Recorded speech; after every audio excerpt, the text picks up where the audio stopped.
Waalaikumsalam warahmatullahi wabarakatuh. Hidup kita ini merah.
Beliau mengakui bahwasanya hadis itu adalah sahih, yakni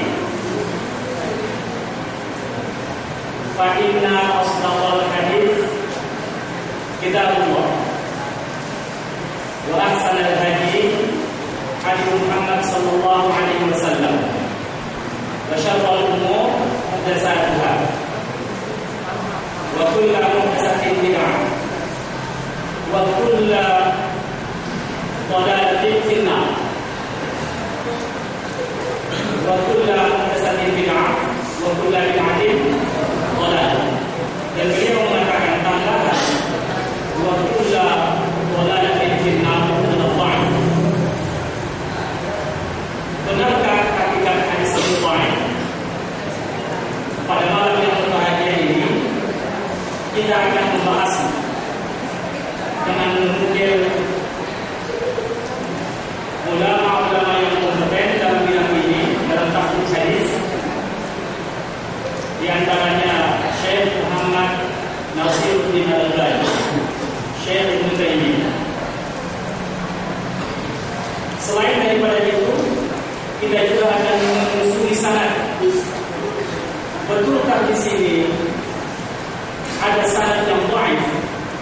dalam riwayat An-Nasa'i. Hadis ini dengan tambahan wa kullu dhalalatin finnar, paling tidak ada 2 jalur sanad. Sanad Al-Baihaqi dan sanad An-Nasa'i. Ya.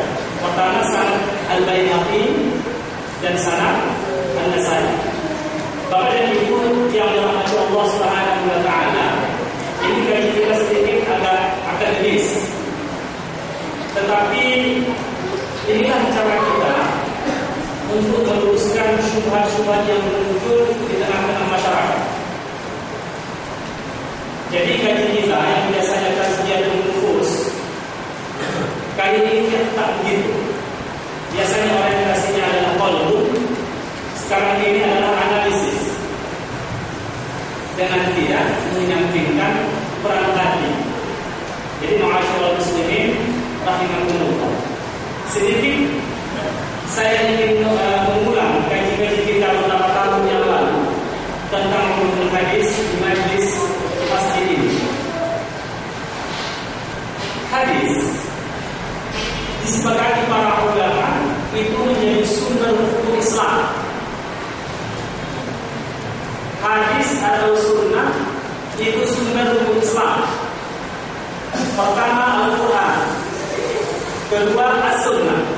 Hanya 2 sumber hukum Islam, tak lebih. Adapun qiyas, adapun ijma', adapun qiyas, adapun yang lain-lain seperti maslahatul mursalah, ini dari hukum. Ini bahagian dari adillah, bukan sumber. Taklah diterima ijma' apabila bertentangan dengan Al-Quran dan hadis. Ijma' itu harus berdasarkan Al-Quran dan hadis. Tidaklah diterima qiyas apabila menyelisih nas, menyelisih Al-Quran dan hadis. Illah dari qiyas itu, analogi itu mesti berdasarkan petunjuk Al-Quran dan hadis. Tidak payah sedikit, apalagi itu illah, apalagi itu qiyas, apalagi itu ijma', harus kita jelaskan. Ijma' itu ittifaqu jami'il mujtahidin fi 'asrin min al-usul fi amrin min al-umur. Ijma' itu kesepakatan para ulama pada satu masa tentang satu masalah di dalam agama. Kalau kita merujuk kitab-kitab Syafi'i misalnya, ya, kitab Syafi'i misalnya, al-aslu qabla al-ijma' qauluhu ta'ala. Asasnya, dasarnya hukum ini sebelum ijma' adalah firman Allah Subhanahu wa taala. Contohnya apa? Salat wajib bagi setiap orang beriman yang mukallaf. Kan begitu? Tuntukannya dalam bisa dhanni, tapi dengan ijma' itu menjadi qat'i. Oleh sebab itu tak seorang pun dari kaum muslimin boleh menentang ijma'. Sebagian ulama mengatakan kemungkinan ijma' itu ada pada ijma' para sahabat. Tetapi pun sebagian ulama yang lain mengatakan ada kemungkinan ijma' setelah sahabat. Ma'asyiral muslimin rahimakumullah. Jadi ijma' itu harus berdasarkan Al-Quran dan Sunnah. Maka sebenarnya adalah Al-Quran dan Sunnah. Jadi salah satu fungsi utama ijma' itu adalah mengqat'ihkan dalalah dhanni. Qat'i itu pasti, tuntukannya pasti, tak ada lagi yang lain bisa dipahami kecuali itu. Kalau dhanni ini ada kemungkinan lain, tapi dhanni itu adalah sebuah dugaan, itulah maksudnya. Qiyas begitu juga. Al-aslu, asalnya hukumnya, ya kan? Ada hukum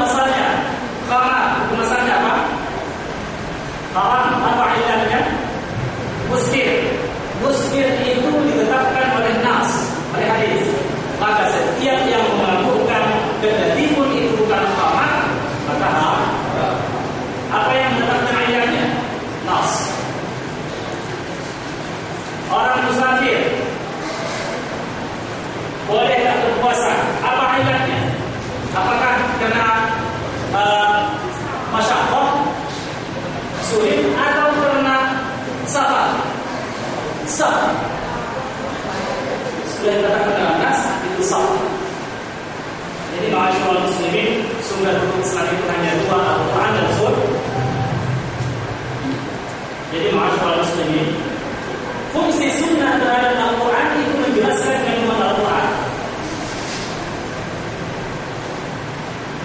Dengan tidak mengecilkan Al-Quran dan tidak bermaksud mengecilkan Al-Quran, tapi menjelaskan fungsi sunnah begitu kita perlukan, maka kita lagi membutuhkan sunnah ya, dalam menetapkan hukum. Ma'asyiral muslimin rahimahullah, karena sunnah fungsinya menjelaskan Al-Quran. Al-Quran banyak ditemukan di dalamnya ayat-ayat yang mujmal, ayat-ayat yang global, belum terperinci. Itu yang menjelaskannya sunnah. Sering kita bikin contoh.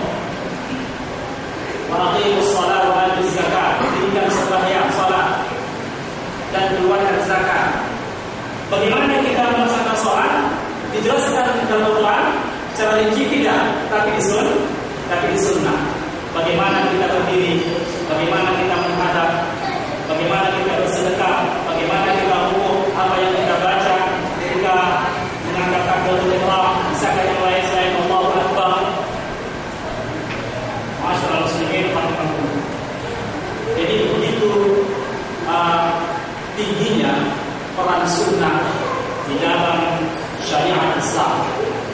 Oleh sebab itu ma'asyiral muslimin, maka ingkar sunnah adalah orang yang keluar dari Islam.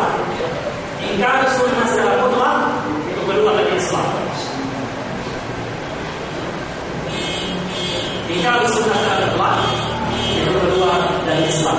Karena sunnah menjadi sumber Islam. Jelas di beberapa tempat dalam Al-Quran dikatakan ini. Dan ini ijma' para sahabat. Oleh sebab itu, maka merugilah kita kalau kita mengabaikan ilmu tentang as-sunnah. Jadi ma'asyiral muslimin, salah satunya, dan sunnah ini dibela mati-matian oleh para ulama. Cara mereka membela adalah meriwayatkan sunnah. Yang kedua, cara mereka adalah mengkoleksi atau menyeleksi sunnah-sunnah yang tidak berasal dari Nabi Muhammad SAW atau dipalsukan. Begitu juga atau orang yang mendhaifkan sunnah tapi sesungguhnya dia adalah sahih. Oleh sebab itu maka kita harus membela sunnah yang sahih. Jadi ma'asyiral muslimin rahimahumullah, di dalam sunnah, dalam kajian ulumul hadis ada dua hal yang harus kita ketahui. Pertama namanya sanad, yang kedua namanya matan. Bapak Ibu yang dirahmati Allah, sanad dan matan. Tidak ada sunnah yang sampai kepada kita yang diakui tanpa sanad, dan tidak perlu ada sanad kalau tak ada matannya. Karena sanad itu mengantarkan matan. Ma yang tadi ilaihi sanad, itulah matanya. Ya. Silsilah ruwah, silsilah para perawi hadis, itulah sanad. Jadi Nabi Muhammad SAW ya meriwayatkan kepada murid-murid sahabat, yakni menjelaskan kepada para sahabat. Sahabat meriwayatkan kepada murid-murid tabi'in. Tabi'in meriwayatkan kepada murid-muridnya tabi'in, dan seterusnya sampai kepada mukhaliful hadis.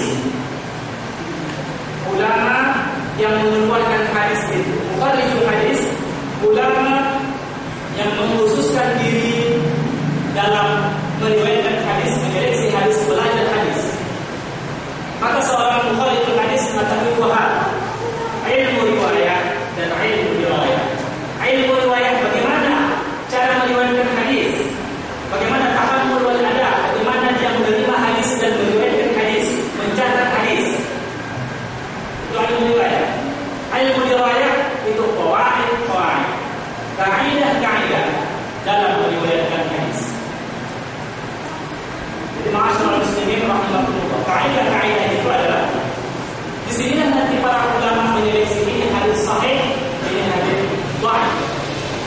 Pada awalnya itu hanya dua, ada mardud, ada makbul, ada mardud.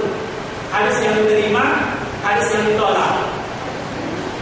Dapat para ulama belakangan seperti At-Tirmidzi atau At-Tirmidzi, ya, beliau membagi hadis lebih rinci lagi.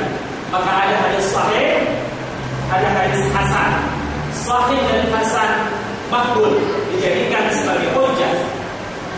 Dhaif tidak dijadikan sebagai hujjah. Hujjah adalah dalil. Jadi yang bisa dijadikan sebagai hujjah, sebagai dalil, sebagai alasan, sebagai argumentasi hanya dua, hadis sahih dan hadis hasan. Sebelum kita masuk Pak yang membicarakan tentang hadis ini, kita pahami istilah-istilah. Apa itu hadis? Ma'udifa ila Nabi sallallahu alaihi wasallam yang qaulin aw fi'lin aw taqririn. Sebagian ulama masukkan aw sifatin qalbiyah amruliyah. Segala sesuatu yang disandarkan kepada Nabi Muhammad sallallahu alaihi wasallam. Apa saja?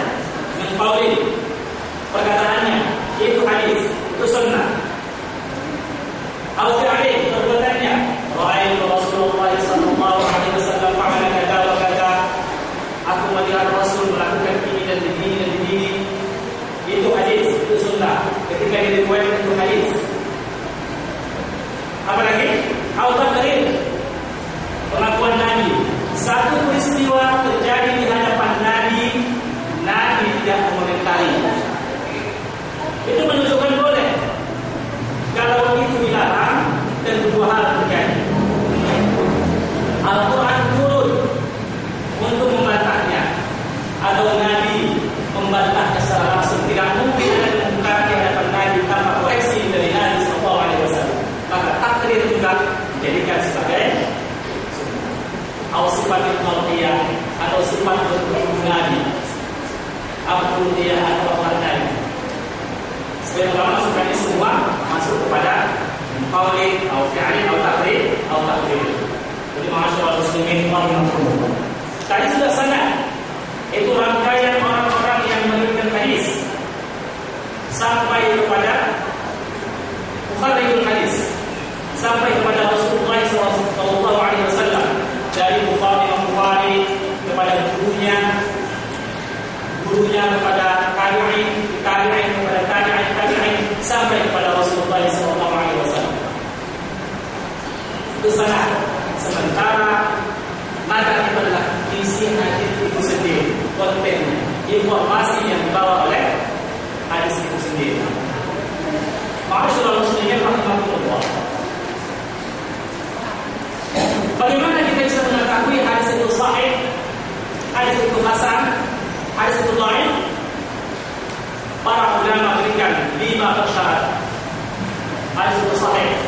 Nanti kita ajukan kembali untuk meneliti hadis wa kullu dhalalatin finnar. Ada 5 syaratnya. Ittisalus sanad, bersambung sanadnya. Dari Bukhari hadis, misalnya Imam An-Nasa'i kepada gurunya, ya Utsbah misalnya, gurunya kepada gurunya lagi, ya Ibnu Mubarak misalnya kepada gurunya lagi, sampai kepada Rasulullah sallallahu alaihi wasallam. Bersambung dan terus. Apa arti bersambung?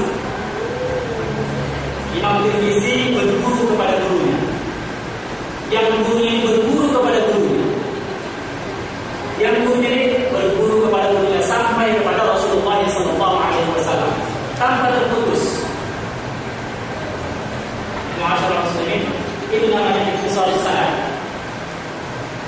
Imam Bukhari mengatakan mesti liqa, ada datang liqa itu bertemu, ada datang murid bertemu dengan guru. Makanya standar sahih Bukhari itu tinggi. Karena persyaratan mesti liqa, bertemu murid sama guru, ada data bukti yang otentik. Riwayat para periwayat. Imam Muslim juga mengatakan muhasabah semasa, dan tidak ada menunjukkan indikasi mereka melakukan tadlis. Tadlis itu menyembunyikan gurunya. Katanya bersambung, padahal tidak bersambung. Tidak ada indikasi ke situ. Siapa para mudallis?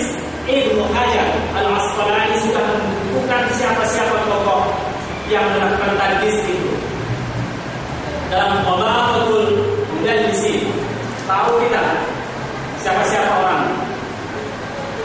Jadi masyarakat muslimin rahimahullah, para ulama berjasa dalam ini.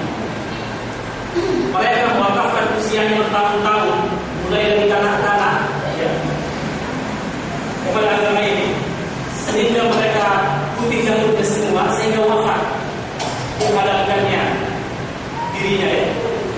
Dijadikan dirinya berfokus lurus di situ untuk mendapatkan hadis, meneliti hadis, memeriksa hadis. Jadi masyarakat muslimin rahimahullah, kaidah-kaidah seperti bagaimana Ibnu Hajar mengumpulkan pokok itu tidaklah begitu saja. Ini berasal dari ulama sebelumnya, ulama sebelumnya, bentuk sifatnya termasuk ulama hadis. Jadi masyarakat muslimin itu salah satu sanad. Kedua apa? Ittisal sanadin binaqlin adil. Diriwayatkan oleh orang yang adil berriwayat. Apa itu? Jujur orangnya, tidak melakukan dosa besar dan tidak menekalkan dosa kecil, dan menjaga muruahnya, harga dirinya. Dijaganya harga dirinya. Makanya kita umat Islam ini harus menjaga harga dirinya, harus menjaga pakaiannya, menjaga awalnya. Masyaallah muslimin rahimahullah. Jadi itu orang yang adil. Jadi bukan sembarang orang diterima dalam meneliti hadis. Asal dengan orang menerima tidak, tengok dulu kejujurannya. Itu juga tidak orang ini. Betapa banyak hadis yang ditolak oleh para ulama karena tidak jujur, karena tidak adil, karena membakar muruahnya, karena melakukan kedustaan. Masyaallah muslimin rahimahullah. Apalagi yang kedua, ketiga, binaqli ma'al dhalibin. Buat hafalan. Orang Arab itu buat hafalannya. Dan tradisi awalnya adalah tradisi hafalan, bukan tradisi tulis. Ya, tradisi hafalan. Bagi mereka bisa menghafal beribu-ribu syair. Makanya masyaallah muslimin rahimahullah, sejak masa awal Al-Quran sudah dihafal oleh ribuan sahabat sampai tabi'in dan tabi'in. Berbeda dengan kitab yang lain, ya kan? Tak ada orang yang menghafal satu kitab seperti Al-Quran sampai sekarang. Ya, ribuan orang, jutaan orang menghafal Al-Quran, dan setiap umat Islam mengambil bahagia, walaupun hanya 3, 4, 5 surah saja hafal. Al-Fatihah, Al-Ikhlas, An-Nas, ya kan? Tapi semua orang Islam hafal Quran sebagian. Masyaallah muslimin rahimahullah. Jadi Qalib kedua Qalib kita apa? Ya, Qalib ditulis. Jadi ada seorang ulama mengambil kitab hadis, mengambil kitabnya, ditulisnya apa yang dikatakan oleh Syekh. Ditulisnya. Dan kitab ini tak pernah dipinjamkannya kepada orang lain tanpa pengawasan. Karena takut kita orang nanti ada titiknya, ada redaksinya yang lain, maka kitab ini nanti tidak boleh jadi dia. Makanya bermasalah memang ada seorang ulama yang memberikannya boleh kitab, lalu kita berkelak. Bermasalah, kitabnya kena banjir, habis. Kitabnya kena curi, itu masalah. Jadi riwayat yang diterima sebelum kitabnya hilang. Kalau setelah kitabnya hilang, tak diterima lagi. Sama seorang riwayat yang mengalami kondisi ikhtilaf, campur kacau pikirannya sampai puas sekali dia. Jadi sebelum dia kacau pemikirannya, diterima riwayatannya. Setelah itu tidak diterima riwayatannya. Jadi seorang ahli hadis harus tahu ini kapan diriwayatkannya, ketika di mana. Ketika dia di Kufah, misalnya diterima riwayatannya ketika pindah ke Baghdad, ya, ke Basrah misalnya, tak terima riwayatannya seperti Kufah. Ya. Ketika sudah pindah, tak diterima riwayatannya yang hilang. Jadi masyaallah muslimin rahimahullah. Seperti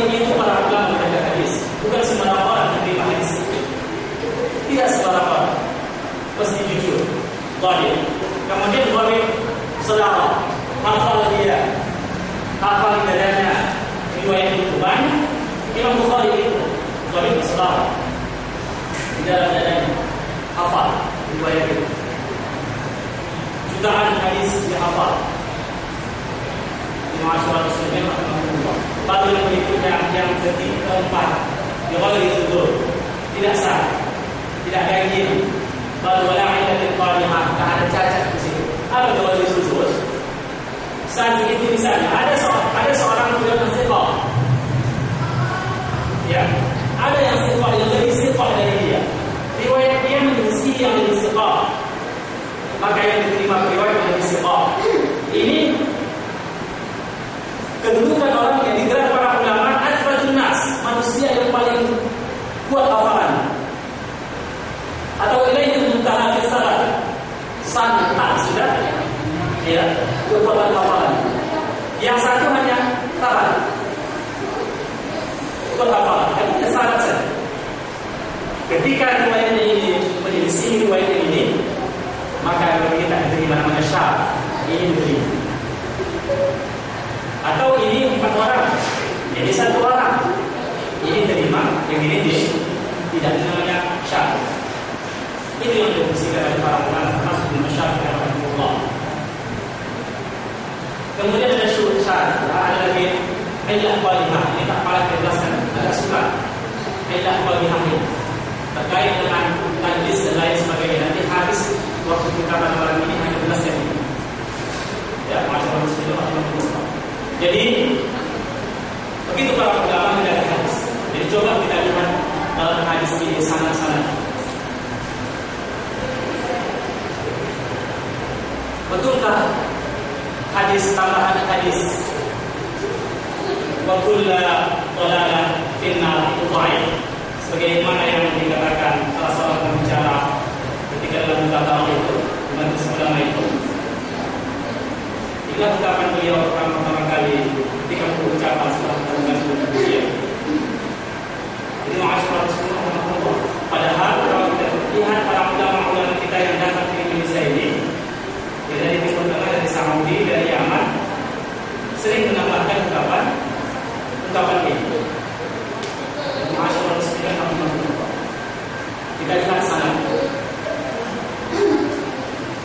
Akhbarana Utsbah bin Abdillah qala, meriwayatkan kepada kami Utsbah bin Abdillah, kata